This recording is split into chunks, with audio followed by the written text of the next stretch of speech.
here. Live video. Yeah, I don't know why.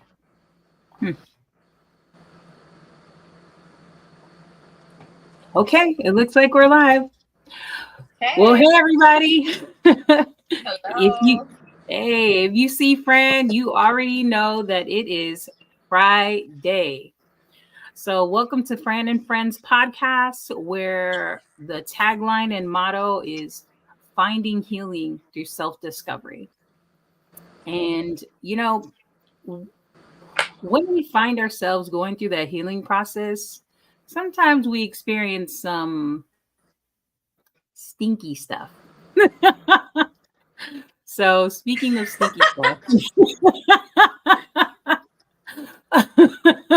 Lauren is going to she's going to be sharing with us a bit about gut health. And because I'm very good at messing up people's bio, for the sake of not doing that, I'm just going to read Lauren's bio and then I will give Lauren the floor from there. So Lauren is a certified colon hydrotherapist out of Bellflower, California. Her mission is to empower others to improve the digestive health through the use of colon hydrotherapy, herbs, and other healing modalities, including shifting of lifestyle habits. Lauren, welcome. Thank you. Thank you for having me. Yeah, well, girlfriend, tell us about what this whole colon therapy is. And then also, we had a few questions in the chat. So, whichever way you want to vibe, I will flow with you. Right. Flow with So, you. thank you. Yes. So, I guess we can just start with talking about what it is, because I'm sure some of your listeners are going to be like, what is that? So, colon hydrotherapy is the art of one, hydrating the body, and two, reminding the body of how it should be functioning, right? So ideally, we are consuming, we are digesting, and then we are eliminating. So some of us sometimes have trouble at a certain point in that process. So colon hydrotherapy is simply us hydrating the colon with water, and we do that by inserting a speculum into the body, and we flow warm filtered water in and out of the body for anywhere from 30 to 45 minutes, depending on the situation. And yes, so it is painless, it is clean, and if you want to share some of your experience of it, Fran, that'd be perfect. Yeah, I just want to put my ish out there. Go ahead, let them know.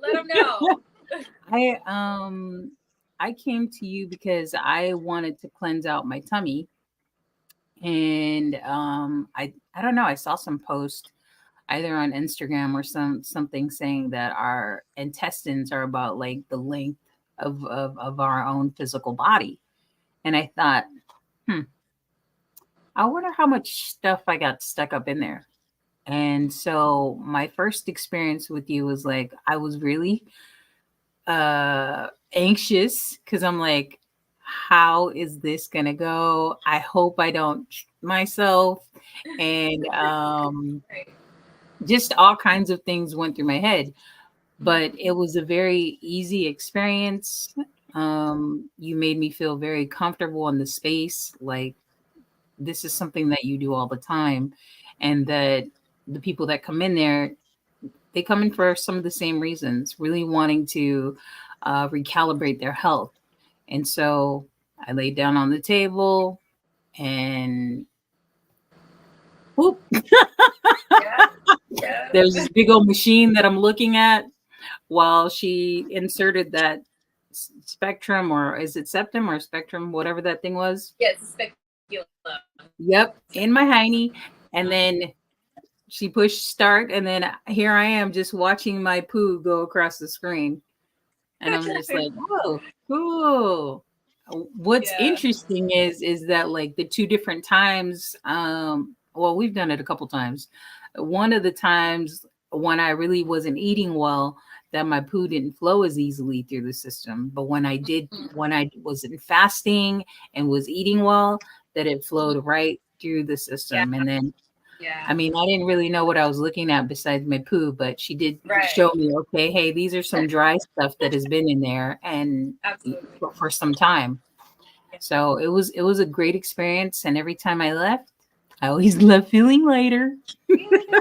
Love that. Yeah. Yeah. So that's really great to also point out is that a colonic, what happens during a colonic, is very much going to reflect the state of a couple things: our digestive health, um, our emotional space. Mm. Um, when we are doing a session, we're not forcing anything to happen. So many people have the idea that we're like power washing the colon and like forcing all this stuff to come out and we're vacuuming you out. That's not how a colonic works. We are simply just giving the body water when we're doing a colonic. And so, how your body responds to that is going to vary. So, if you had a really stressful week and maybe, you know, we're eating things that, don't really agree with you, and, stress eating is very much a thing and something that will be reflected when we're doing a colonic. So, when that's happening, you can see like it's literally a struggle, and I'm sure have experienced that too. While getting a colonic, you just feel like your body's resisting more, Mm-hmm. and so when you go on the other side of that, and you prepare yourself and you're at ease, and maybe you've been fasting or doing some juicing, drinking your water and whatnot, then the colonic is very easy. So the water during a colonic is going to just simply reflect wherever you are at Mm. and help you to get to where you need to be. Cool. Well, darling, I have a few questions in chat I would like for you to answer, if that's okay. Mm-hmm. So I'll just read them out loud. John Luau, he says, how much does culture play in what you should be eating to make it easier on your gut? Mm-hmm. Yeah. And let me So, let me read his other thing if you oh, go want. ahead. Okay. Good. Okay. So it says, historically, Polys or Polynesians are genetically built to have things like animal, dairy, milk, ice cream, etc. Wheats like cereal, breads explain lactose, acid reflux, and other issues when we eat these foods. Animal, dairy versus coconut milk, I avoid as much as I can these days, and I notice my life is easier. When I have foods we wouldn't have eaten before, colonizer showed up.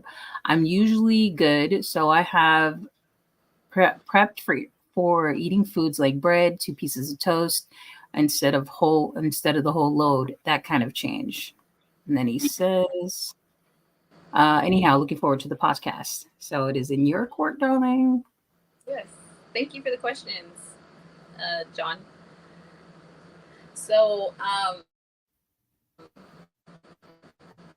the best explanation for how our body reacts to food, you can imagine our body is like a bucket, right? So, um, this bucket is going to be all of the toxic stress in our life, right? So, it's going to be from food, um, from the air pollution, from water pollution, and then just daily life stress, right? So stress is well, a couple things cause inflammation, but stress is a big cause of inflammation, and that is known. So when the bucket of toxicity starts to grow, right, and that happens with time and as we age, um, eventually that bucket is going to start to overflow.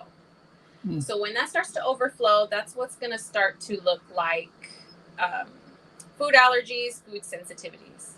Ooh. So that's why when you're younger, it's like you can eat anything, right? And it seems like it's not affecting you at all. And then as you age, it's like you have one piece of bread and you're like bloated for days. Mm. So so it all comes down to how well is your body able to dump that bucket out, right? So our body, we have 4 channels of elimination. Women have 5. So the 4 that both men and women share are going to be the colon, the kidneys, the lungs, and the skin. And then for women, we have the uterus as well. Okay. So our body is constantly using those channels to try to eliminate waste. So you said colon, uterus, kidneys, skin, and lungs. Okay, lungs. Okay. Yeah. Yeah. So if there is any disruption in any of those organs in eliminating, there's going to be something showing up in one of those other organs. So for example, if someone is constipated or having any kind of gut issues, that may show up on their skin as a breakout. It may show up, as like eczema, rashes, acne of any sort. So what's happening is that because one of these channels is blocked, that waste is going to try to find a way out through the other. Okay. Right? Wow. Mm-hmm. So all of the different modalities, specifically that I offer at the office, are going to be related to all of those organs and keeping all of those channels open. So with the colonic, we're working with your colon and keeping waste moving out of the colon, because the colon is where we have the most stagnation typically, because we're eating every day, right? So that is where we're constantly coming into contact with different toxic stressors like processed foods, medication. Wow. Mm-hmm. Yep. And so again, as the time goes on, we start to accumulate that waste.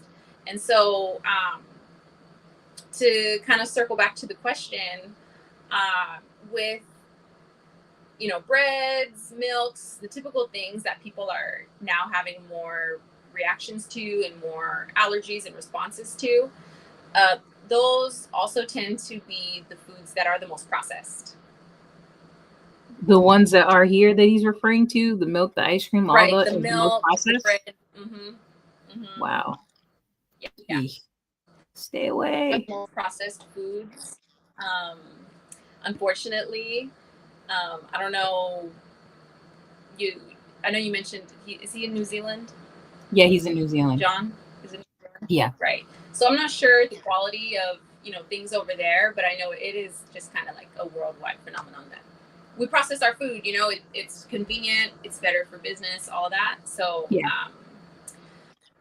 Yes. So that is what is going to contribute to our body and our eliminative organs having such a struggle with eliminating that waste. And then as it accumulates, that bucket starts to fill up, and eventually you're going to spill over, and that's going to show up as symptoms.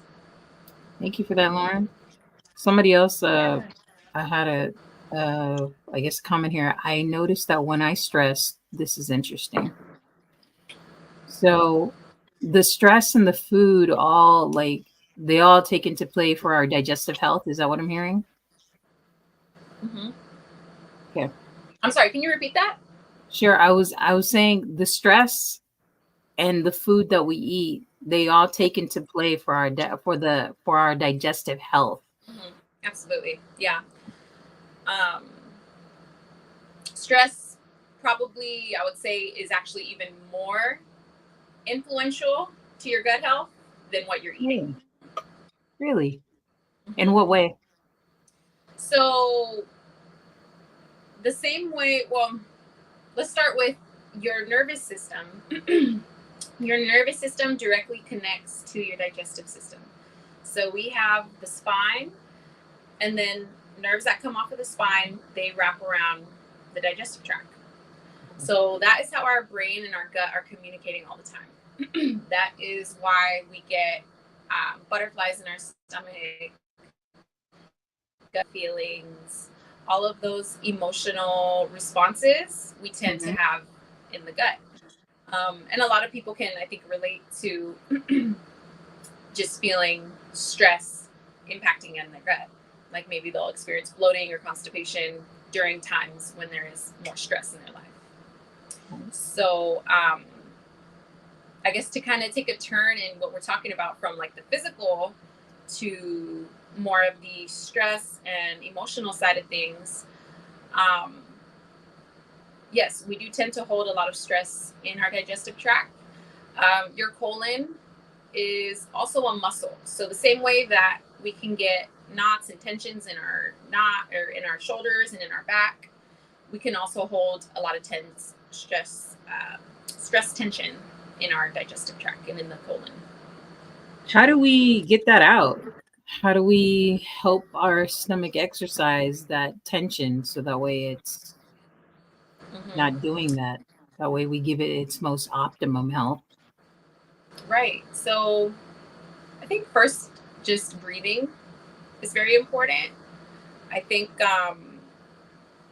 there's lots of there's lots of information. There's lots of like supplements and things. We're always thinking we need to be like taking more and doing more, but most of Mhm. the time we just need to like eliminate and be still. Hmm. So breathing is very much important because again, that nervous system is going to be informing what's happening in the gut.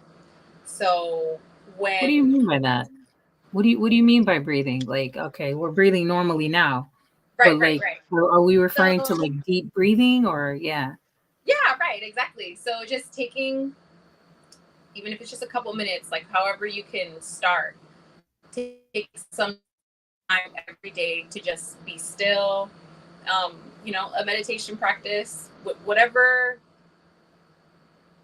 works for you. Some people have a hard time staying still, so maybe taking a walk, you know, but just taking time to really just allow yourself to focus on breathing for at least a couple minutes a day. Because, right, most of us are kind of we're moving, where we get up, we go to work. If you're drinking coffee, there's a lot of things that we do in our normal day to day that is, quite stressful to the body. Even if, we're, it's a good stress, right? But your body doesn't quite know the difference. Mm. So taking time every day to slow down can make a huge difference in your gut health. Um, and also too, I really to kind of again go into like more of the emotional side of Mhm.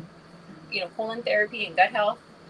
um, I really enjoyed your conversation with Jay. I was listening to the podcast and uh, the conversation about the shadow work and dealing with your emotions is also very important to what's happening with your gut health. So what I mean by that is our colon is the essentially the shadowiest part of the digestive tract. It's Mm. the last point where the body is, has digested everything, it has assimilated all the nutrients it needs, and now it's trying to decide what do we keep and what do we eliminate, Mm. right?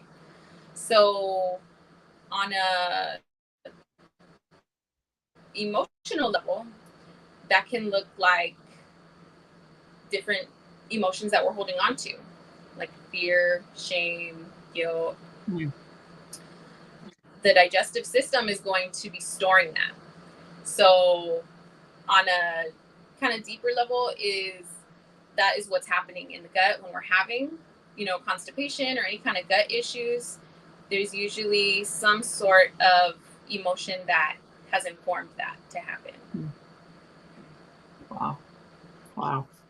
So it sounds like it's important for us to self-regulate our emotions to help with the to help with our gut health.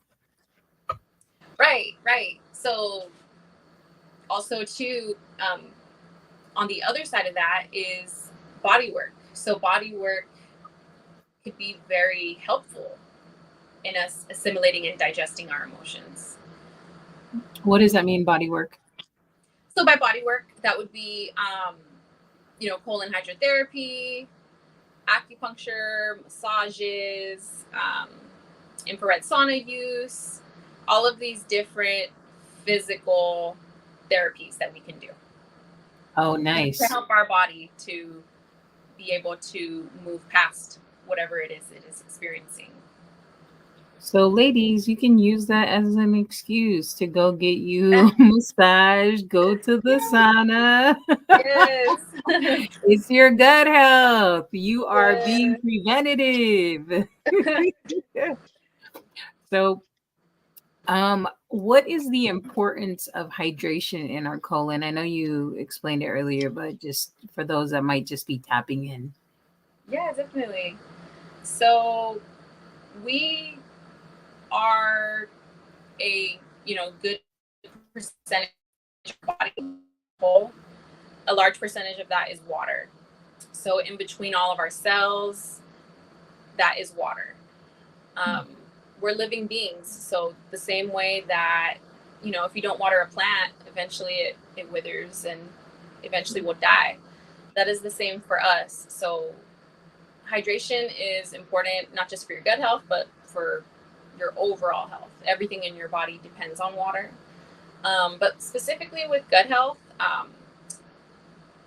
any inflammation in the digestive tract, that is going to be caused and a result of severe dehydration.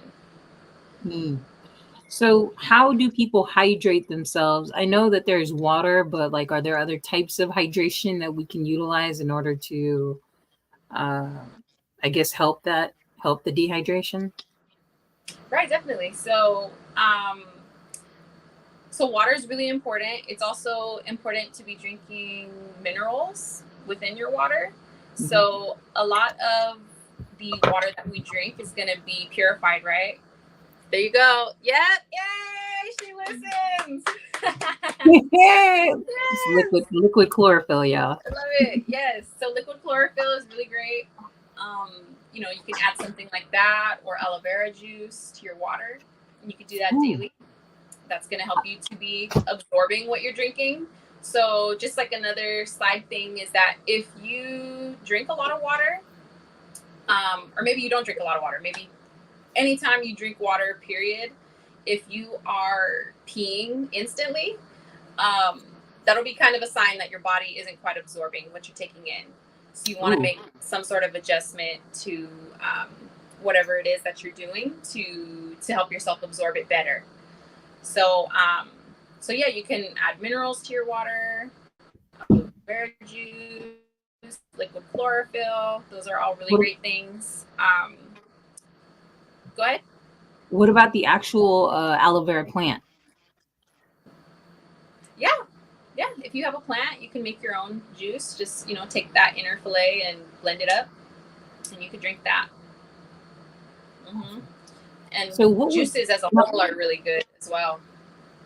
okay, the 100% juices versus the concentrated juices, right? Right. Yes. So fresh pressed is going to be like the best option, Hmm. um, or 100% juice. Um, juice is so water is H2O, juice is H3O2.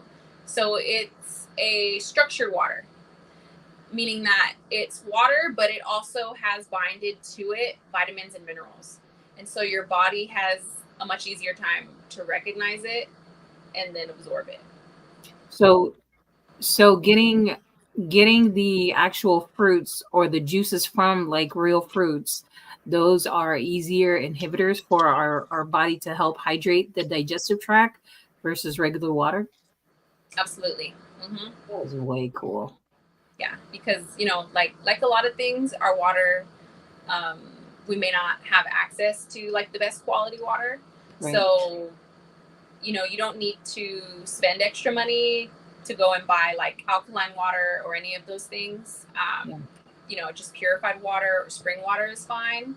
and then you can do your additives or have your juice. Mm. I Mm-hmm. mean, with the exposure of our water, going into plastics and stuff like that. I mean, Yeah. I've read that a lot of the plastics, they do go into the water itself. So I'm wondering, like, what are some of these inhibitors that create the what do you call that when the body is trying to absorb the water that's needed for to hydrate the system? What do you call that? Yeah, Like yeah. What are some of the things, like, I heard that coffee may be one of the things that block our digestive tract from actually absorbing water. So I don't know. You tell me. You're the expert on this. I see what you mean. Yes. So, right. So we can be drinking, a gallon of water a day, right? Which is really like a lot of water. It's probably too much water. Um, but if we are eating and consuming lots of dehydrating substances like alcohol, coffee, um, bread tends to be one of those things because it really just absorbs in the body. What? hmm Then it it's kind of, you have like a scale, right? And if we're doing coffee, alcohol, bread, those things all day, and we're thinking that just having a cup of water is going to balance that out, right? It's not going to do that. So um, it's important to have like that foundation of hydration, right? So just drinking your water throughout the day, maybe even starting your day off with um, a juice or a drink of aloe vera and chlorophyll. Like that's going to kind of keep your foundation good so that your body is able to stay hydrated in between all of the things that we're eating. Mm, wow. Yeah, because it is also another thing that most of the time we maybe aren't hungry, we're just dehydrated, we're thirsty. Okay. So I guess how do they know the difference between the two? Like, which pang is saying that Between you're hunger hungry? and thirst. Yeah. Because I know if my stomach's going around, I'm like, oh, I'm hungry. Right, right. So yeah, so obviously, if you're hungry, don't starve yourself, but um, drink, have something to drink first, and just see how you feel. Okay. So it sounds like we really need to check, like, it would be wise for us to check in with our emotions to see, um, I guess the state of everything that we do, I feel like is really an energetic pull, like for the Mm-hmm. things that we are participating in, whether it be eating, um, drinking, and to really tap in to help our body become a better version, or I guess to be more optimal in its functioning. Mm-hmm. So let me see Absolutely, here. yeah. Everything um, on a physical level began first on an emotional one. Hmm. I want So you to go back into that if you don't yeah, mind. yeah. So for instance, most commonly I see people who are having some sort of challenge with, let's say, constipation, right? So with constipation, that is going to be the physical manifestation of not being able to digest something, Hmm. right? So maybe we are vacillating or having trouble making a decision with something, having trouble accepting something in our life, a circumstance, whatever it may be. Um, but your body is not wanting to let go, you digest and then eliminate. So we're having issues with the elimination part. Um, and so then the question, once the basics are done, because if you're not eating right and you're not drinking water, then your body is going to naturally manifest those things. But then when we go kind of further and ask the question um, usually there's something under that. So the question then becomes, what are we holding on to? Ooh, that is so crazy. I never really thought that was a relationship between us having constipation and us and mentally having to make a decision or being at a standstill for something. Mm-hmm. What I know you mentioned earlier some things that show up in our body like eczema. What is that related to for our gut health Emotionally, emotionally? or how does that physically be? Okay, emotionally. So your skin, anything with the skin, this is the barrier between you and the outside world. Mm. So anything that's pertaining to the skin typically is going to be something happening with either your identity in the world, how What? you are perceived, um, and having some sort of issue with that. What? Mm-hmm. What? Oh man, that's crazy. So yeah, so for the listeners, if you want to really, if there's something specifically going on with you and you're trying to maybe get an idea or pinpoint, what's the deeper cause behind all this, there's Yeah, something called a Roby chart. Let me see if I can pull this up. yeah. I think you could share it too. Oh, can I? Yeah. Does it give you Okay. a option on there? Okay. So I have the image I'm like here. Roby. How do you spell Roby? Somebody said wow. ROBY. Roby. Roby chart. ROBY. Roby, Yes. y'all. Roby. It's gonna be Yeah, if you have it, just go colorful, ahead and share it, and Lauren. we're gonna. So, okay, hold on. I'm trying to, because I have you on my phone right here. I'm on my laptop. Oh, maybe I should share it. So, So, yeah, if you have like it more Roby chart. accessible, that would be perfect. Okay. I'm like, okay. Let me see here. Okay, I pulled up something here.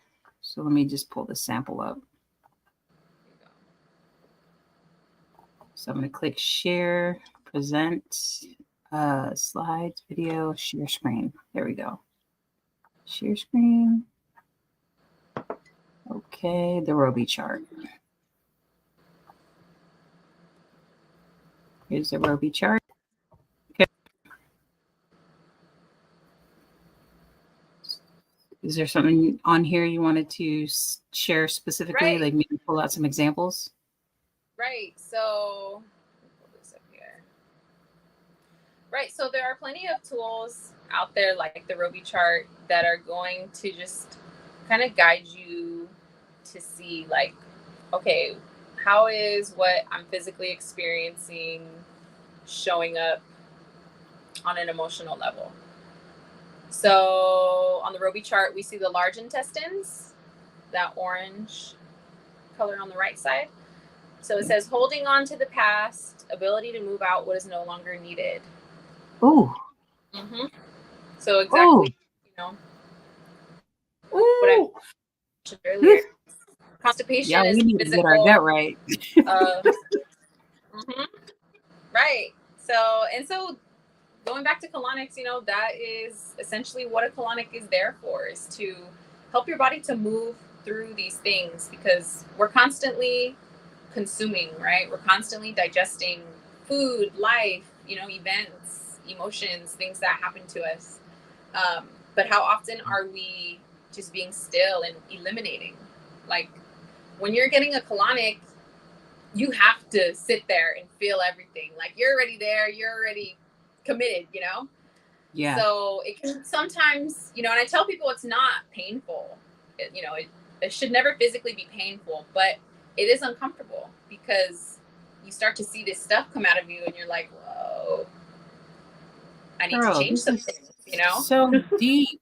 This is so deep. Just looking at the chart and like the things that it's talking about, like are Mm-hmm. your hips, the fear of moving, your rectum, ability to let go of the past, Mm-hmm. fighting against what everything in us is working for.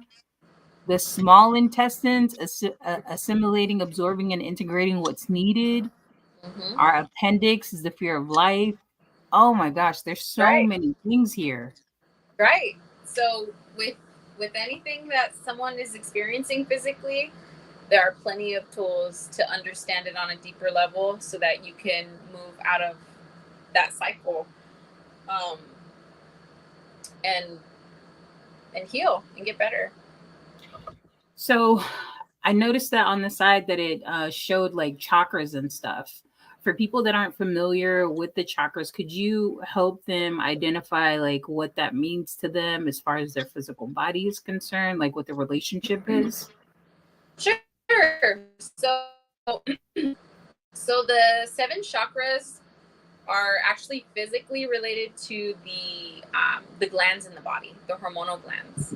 So, for instance, like the third eye chakra, which I believe is the sixth or seventh chakra, that's related to the pineal gland, right? So all of our glands inform our body how to function on a hormonal level. And that is, and there's lots of, studies on this as well, but that is, I think, why a lot of why emotions affect our body so much, right? Because a lot of the things that are happening in the brain on a chemical level are informing the body. So your emotions are going to directly be affecting um, those chemicals and neurotransmitters. And so, but anyway, so with the chakras, um, the chakra we work with the most during a colonic are going to be the first, second, and third chakra, right? So the first chakra is the root chakra. This is going to be, your ancestral lineage, um, your safety, your security. So issues with the root chakra, um, you're going to feel ungrounded, perhaps like you don't belong, whether that be in your family, in the world, like wherever you are. Um, if there is any issue there, like lower back pain, for example, maybe look at like those themes to see like, does that relate or does that apply to you? Right.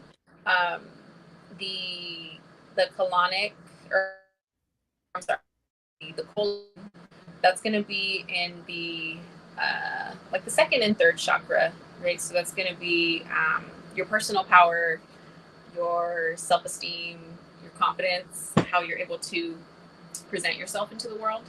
So with healing your gut, you also too, just kind of like from personal experience, I could say, it removes a lot of the waste and noise that we get from the outside world and from things maybe that have happened to us growing up, traumas. A lot of that gets stored in the gut because, again, the colon is the shadowy basement of the digestive system. Where all the work gets done. Yeah, exactly. So sometimes that something that has happened before personally and just with clients is that during a colonic, you may get very emotional. And it's just your body releasing, right? Wow. Because our body remembers everything. So if we have been holding on to something and now we're putting water there and like that's never happened before, it's going to start to move around some things that maybe never been touched on. And so that can elicit, an emotional response. And that can show up in a lot of different ways. Some people will cry, some people will laugh, some people will get chills, maybe start sweating. Like your body will start to have these responses to this movement happening. Wow. We have a comment here from John. He said growing and then comfortable while cleansing. I'm not sure if I could look during the process, but interesting to think about how it all connects. Thank you, John. Definitely. Well, It's I want. No, go ahead, please. Yeah. Yeah, no, just real quick, the discomfort. It also, a colonic does kind of teach you to embrace discomfort, because healing, isn't pretty. At all. At all. Especially with this, right? It's like, oh man, you really Yeah. see all your shit literally is put out in front of you, and you're like, whoa. Yeah. Ah, man. This shit is deep. Deep. Oh man. Man, Lauren, thank you so much. This is like so eye-opening. And I encourage people because there's a book too that's called damn it, I gotta get up real quick. I'm gonna get it because I don't want to get it wrong. Go Sorry, ahead. y'all. Go Yep, ahead. right in the middle of the show. It is called The Secret Language of the Body. Yes. Yeah. And I Yes. think you put me onto this, Lauren. The Secret Uh-huh. Language of the Body. Yes. So for those of you that are reading, no, this ring light is getting in the way. So in the secret language of the body, or Lauren, if you want to share with them, because I'm sure you're more deeper than that and in it than I am. No, you're all good. Um, well, with the, as I mentioned earlier, the everything that's happening on a physical level is going to be something and pointing to something that's happening on an emotional level. Mm-hmm. So, the secret language of the body, I'm not sure if it was me that showed you that, because I know about that book, but I haven't personally read it. But I could say that an author that is really, really great with the connection of emotions in the body is Louise Hay. Louise Hay has a lot of really great informative books about your symptoms and what emotions are underneath those symptoms. Yes. So, like, for example, we're talking about the stomach, right? Here, I'm going to read like a small little paragraph. It says, possible contributing factors: difficulty digesting life, assimilating new information, feeling stuck in a pattern of fear, limitation, worry, guilt, and despair, all confirming what you said, behaving in a superior, arrogant, controlling way, thinking that you're better than others, or feeling inferior or second best, at times self obsessed and demanding, wanting everything your own way, difficulty expressing yourself and dealing with rejection, feeling attacked like you've been punched in the stomach. But it also provides a remedy. It provides it provides remedies in here. It says, like, for example, place your attention on your stomach, become aware of how it feels. If your stomach had a voice and could tell you how it felt, what would it say? What feelings, energy, or experiences are you holding in your stomach that cause you pain? All going back to what you said earlier, Lauren. All going back what you said earlier. Wow, that's awesome. My cousin said, we are now rethinking what we're having for lunch. Thank you, Lauren. Yeah, Oh, goodness. And it's small steps, big change, isn't going to happen overnight, but I think it's very important to begin with awareness, with practice. Yeah. Become aware of, like, okay, when is this making me feel good? Is when I eat this, am I feeling good or am I not feeling good? And, keeping a journal. And that is actually part of the book that I told you will be coming out probably by the end of the year now. So, yeah. So definitely charting your habits is a game changer, because sometimes I think we don't realize we have certain habits until you actually write it down and you're like, oh wait, I do this every day and actually that's not really working for me. So right. How can I shift that? Right. Man, there's so much power in journaling, right? Yeah, absolutely. Absolutely. Because, like, literally with the book, with journaling, we have to sit there and face ourselves. We are talking to ourselves. We are having a dialogue with self. And this is not something that you can run from. And it's not to run away from. but to be in observance of the things that are either serving us or the things that aren't serving us or the things that we can do better. Absolutely. Yeah. Yeah. And I think it's definitely worth noting that journaling is something that can help you improve in all aspects of your life. Hmm. Um, you know, your physical health, your emotional health, your mental health, um, because there's so much that we're kind of up against, right? There's so many things trying to pull our attention all the time, that it's no wonder that we hardly have any time for ourselves. Hmm. So intentionally taking some time for yourself, even if it's just a couple minutes, in a day, you know, will at least get you 1% more than you were yesterday. So, Just 1%, right? So, Lauren, we are getting ready to I'm sorry, did you say something? no, no, no. You're good. Okay.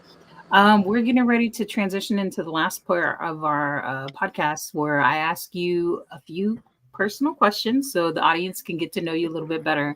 And then afterwards, I'd like for you to share with them, what new things that you have going on, like your book that you have coming out, where they can find you, where your office is, and yeah, how they can connect because she's definitely a bright soul. And I'm telling you guys, not just is she full of knowledge here in this particular space, but when you're one on one with her, it's like being poured into like a cup.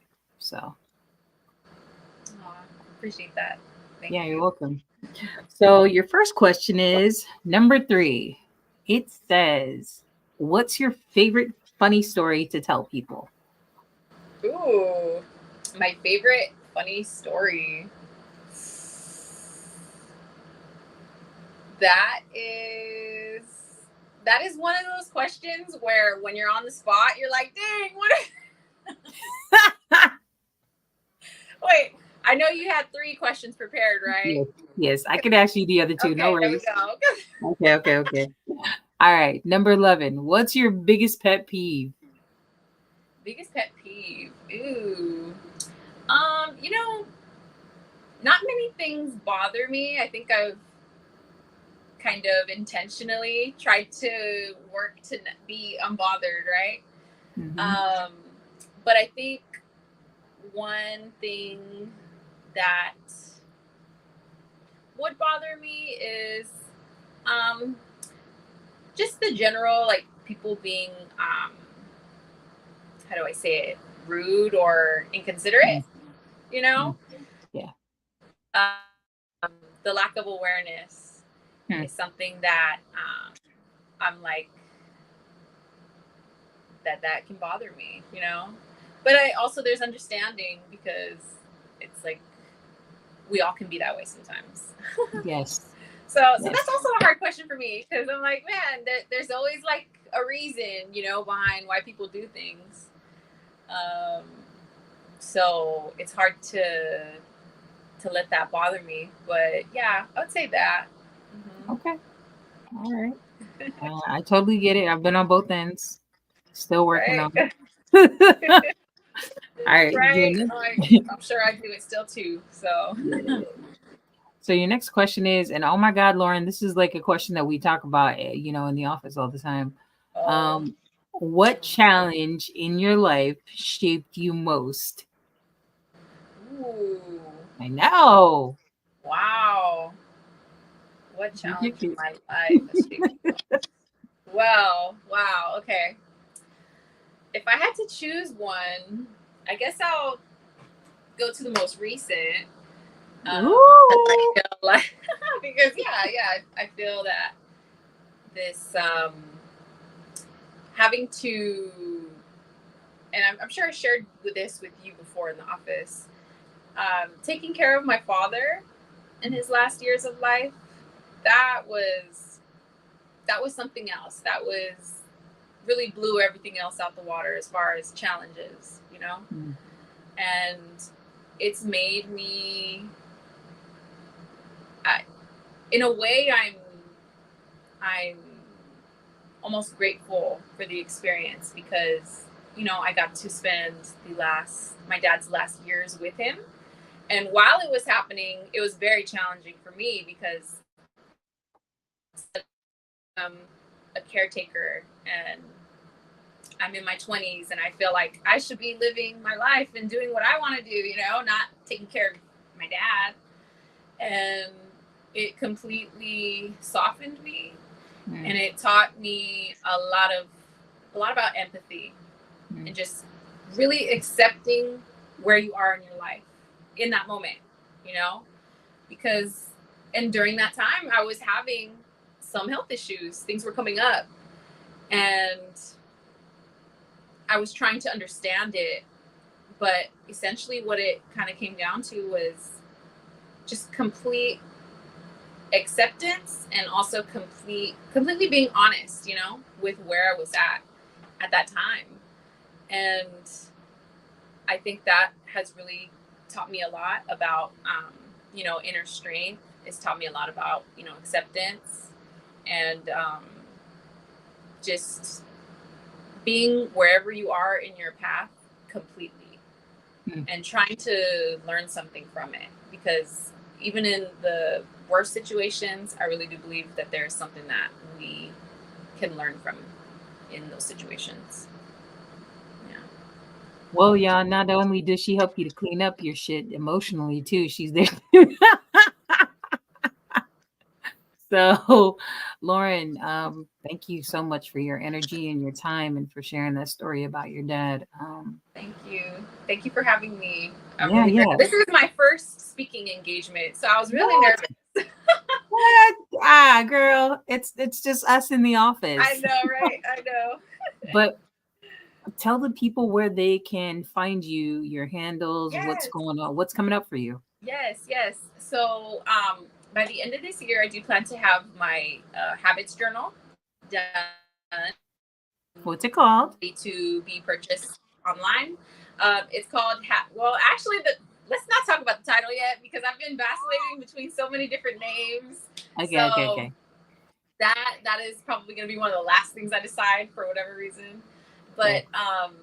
yes, so you can totally find, you know, anything that I put out through Instagram. So my Instagram is at soulbodycare _, and I'm located in Bellflower, California, for anyone who is local and would like to experience colon hydrotherapy. And yeah, I think that is like probably the best way to get a hold of me. Should I drop my number? Like, Yeah. Yeah. I mean, if you want to, yeah. give me a call, text me. Like, I'm Right. here. I'm Yeah. open Monday through Saturday, so I'm quite available, and I am open by appointment. So even if you just have a question, you know, about gut health or colon hydrotherapy, please feel free to reach out to me. Yeah. Yeah. Thank you again, Lauren. Appreciate Thank you. I'm gonna you. end the stream and then if you can hold on for a moment. Yeah. All right, thank you. All right. All Thanks. right, everybody. Happy Friday, and you guys enjoy. Be mindful. Be mindful of the food. Oh, Lauren, I forgot. What's one thing that you want to leave with the people? Like what's a last piece of nugget that you want them to walk away with? Hmm. Yeah. Just be easy on yourself, you know. Um, you're doing your best, and you always have options. That's definitely what I want to say, is that um, no matter what your situation is, you always have options, and your body is there to support you and there to help you. We just gotta show it a little bit of love and help it out. Things get better. They do. Mm. Well, thank you again, Lauren. All right, everybody. Enjoy your Thank weekend, you. and we'll tap in again next Friday. And once again, this is Lauren Hernandez from Soul Body Care out of Bellflower, California. Peace. Thank you. You're welcome.